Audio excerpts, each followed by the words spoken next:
les filles, on se retrouve pour notre seconde vidéo. La première portait donc sur les différentes méthodes de retrait de poils.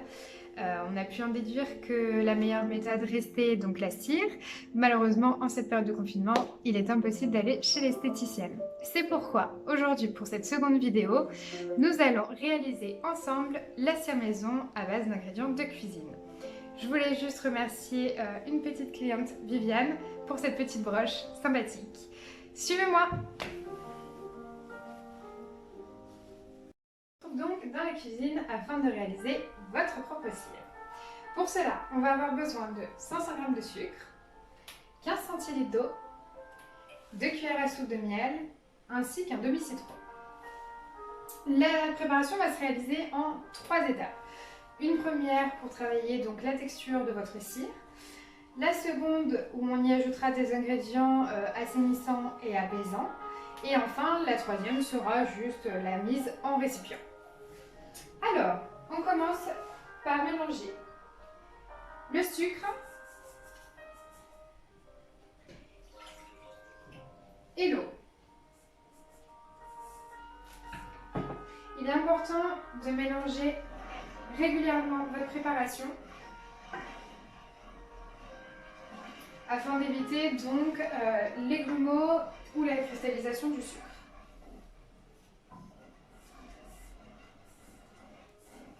J'ai oublié un petit détail quand même. On mélange donc dans une casserole à feu doux pour éviter de brûler votre cire.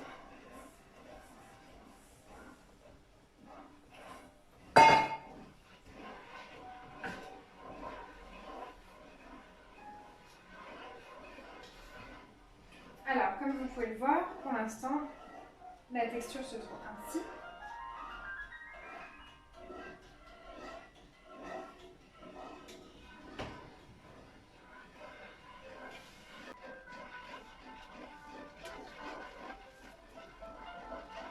Donc, l'eau et le sucre afin d'obtenir un caramel liquide. Lorsque celui-ci s'est éclairci comme ceci, votre texture de cire est prête. Pour vérifier ça, vous allez prendre une surface plane. Donc moi j'ai choisi le papier sulfurisé, puisque effectivement comme ça reste du caramel, c'est difficile à nettoyer. Vous prenez une petite goutte et vous la mettez sur le papier sulfurisé. Si la goutte est bombée, on peut donc apercevoir finalement que la texture de votre cire est prête. Si ce n'est pas le cas, vous continuez à mélanger et éventuellement à y ajouter un petit peu de sucre afin d'épaissir la texture. Donc notre cire est prête.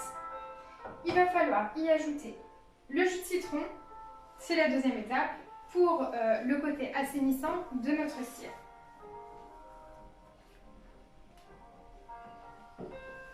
Comme ceci, ainsi que 2 cuillères à soupe de miel pour le côté apaisant.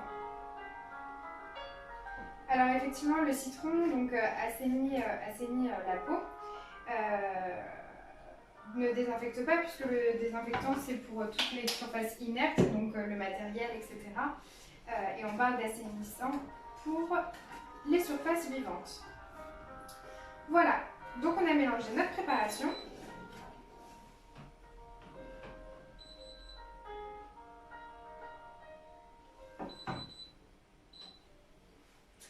On va passer à la mise en récipient. Alors pour la mise en récipient, on va utiliser donc des récipients qui tiennent à la chaleur évidemment.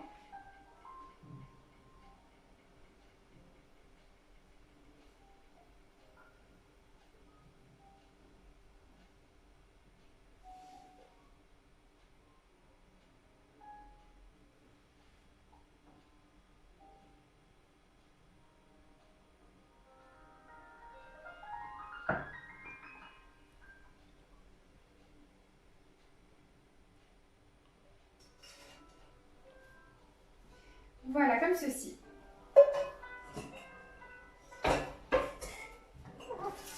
N'hésitez pas à mettre de l'eau dans votre casserole puisque ça reste quand même comme un caramel. Donc si vous ne voulez pas que ça reste collé sur votre casserole, mettez de l'eau directement.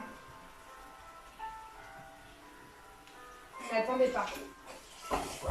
Voilà, alors, comme vous pouvez le voir, on a nos petits récipients de cire. Ce qui va donc nous permettre de réaliser nos épilations à la maison. Vous les mettez au réfrigérateur. S'ils peuvent être hermétiques, c'est le top. Si ce n'est pas le cas, vous mettez un cellophane par-dessus et donc vous mettez dans le réfrigérateur. La cire, là on va attendre à peu près 2 heures, minimum 2 heures, afin qu'elle déjà refroidisse. Et ensuite, on pourra donc la travailler. Je vous expliquerai un petit peu comment la travailler. Vous avez aussi également la possibilité de donc conserver votre cire pendant à peu près 3 mois. Voilà. Voilà les filles, donc on se retrouve donc avec notre cire qu'on a préparée dans la cuisine. Alors, pour l'application, il va falloir donc la travailler un petit peu. Vous voyez, elle a une texture un petit peu élastique. Vous prenez l'équivalent d'une noisette pour faire les aisselles ou alors la taille d'une boule, d'une noix on va dire, pour ce qui est des jambes. Vous pouvez la réutiliser autant que vous le souhaitez. En fait, vous allez la malaxer comme ceci pour la préparer. Une fois qu'elle est bien élastique, elle est prête à l'emploi. Pour l'épilation, il faudra toujours la travailler dans le sens retour de dans le sens inverse de la pousse de poil et la retirer dans le sens de la pousse de poil. Attention, c'est l'inverse d'une épilation classique. Comme je vous ai expliqué, vous pouvez donc la garder 3 mois au frigo environ et vous pouvez faire travailler toutes les zones que vous souhaitez, aussi bien le visage que le corps. Voilà pour cette vidéo, j'espère qu'elle vous a plu et qu'elle vous a bien aidé. N'hésitez pas à m'envoyer des petits commentaires, à liker, à vous abonner à la page YouTube et on se dit à très vite.